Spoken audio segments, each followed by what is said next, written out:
Hi, I'm Lucy Shark, and today I'm going to be talking about advertising in social media and more specifically, how to find honest product reviews.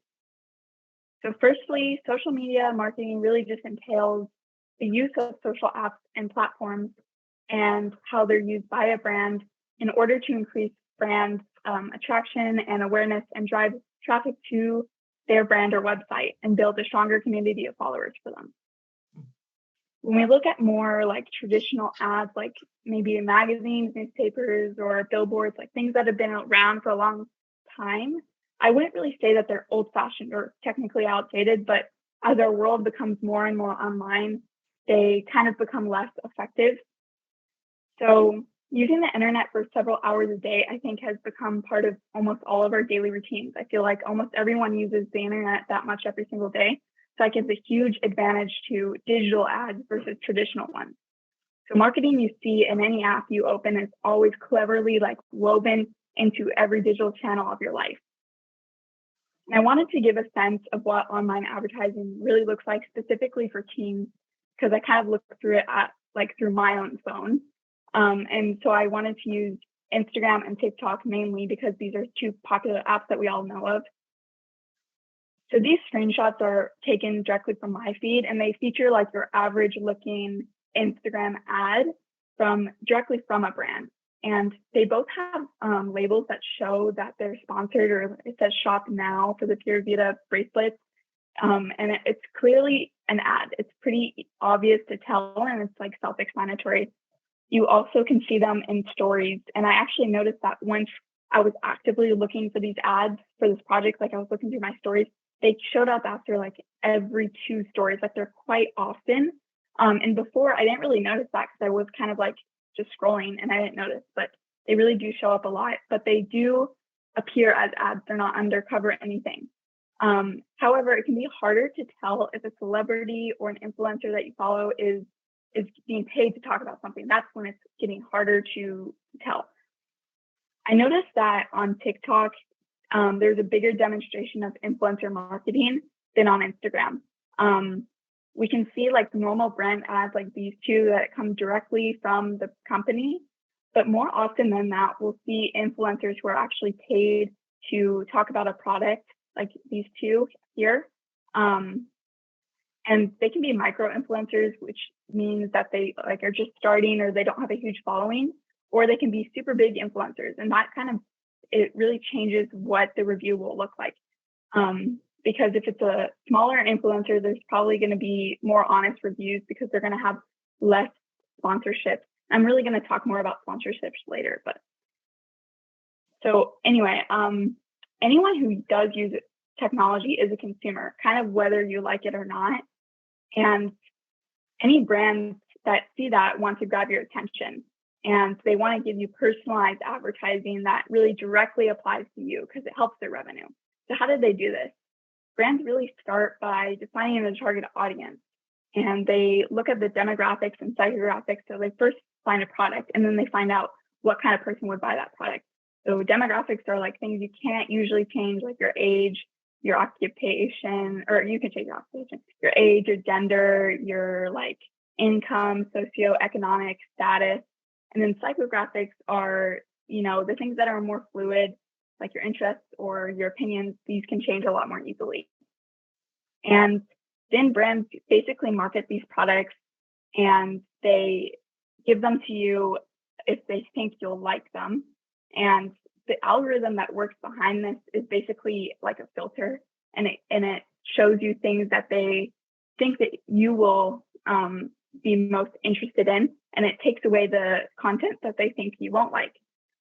And tech companies actually claim that people really like targeted advertising. So Facebook's own words here are: personal advertising provides the experience for people. Personal ads help people access services, discover new products, and receive deals from the brands they care about. This can be kind of controversial though, because I noticed that a lot of people instead feel that super personalized ads kind of invade their privacy, and it kind of makes them worried about like how they're being watched and stuff like that. So not only algorithms are used for this, but also like an open mic on your phone. Have you ever like experienced a thing where if you're talking to a friend about a product and then later an ad pops up for it, it can be kind of unnerving because you're like, wow, like I'm being listened to. So a lot of people don't like that, and they feel like it's an invasion of their privacy. But from the perspective of like the brand or the tech company, they're seeing it as, well, why won't the consumer like this? It's personalized to them, and we think they'll like it. And it's like a product that we've analyzed, like what they look up, what they like, what they say, what they look at, and this is why we're personalizing it to them. So there's kind of two sides to that coin, and it's interesting to see because people really don't like it, but some people do. I don't know. It depends. So in addition to algorithms, many brands use or employ the use of influencer marketing. And it's a super well-known strategy, and it's just to help reach out to their customers. As of now, 71% of marketers find that influencer marketing is way more effective than how it is when it's directly from the company, because there's not really a connection when you see an ad directly from a company. You might not be interested, it might be more boring, but when it's through someone that you follow and already like, it's a lot more effective and it'll make you want to buy the product a lot more. So one major advantage of influencer marketing is that it helps brands reach a super relevant, direct, specific audience, because if they know that their demographics is a follower of this specific person, then they'll sponsor that specific person. It's also cost effective, and it reduces the sales cycle length, which basically just means sales will happen quicker because social media and things online spread so much quicker than more traditional ads. And all it takes is a share and a like and views and stuff like that. And so, yeah, it saves time. However, there are downsides to influencer marketing as well. For example, influencer marketing can cause irreversible damage to a brand, or even vice versa. An influencer can be damaged by the brand they work with. So both people in that relationship need to do proper research on the other, because brands can work with influencers and then later discover after working with them that they have a super controversial past, or like they said something wrong, or they're not a great person. Then they get blamed for that. And then the same thing with influencer. Let's say that the brand they work with isn't like cruelty free, or they're racist or homophobic. They'll get blamed for that. So it's really important that they both do their research, and because otherwise both can lose time and money, and even like legal action can happen, stuff like that. Another important aspect of how sponsorships kind of come to be, or like something that's really involved in sponsorships, is PR packages. And that stands for public relation packages. And they basically include carefully selected products that are given by brands, and they give them out to a list of celebrities or a list of influencers in the hopes that they will post these products.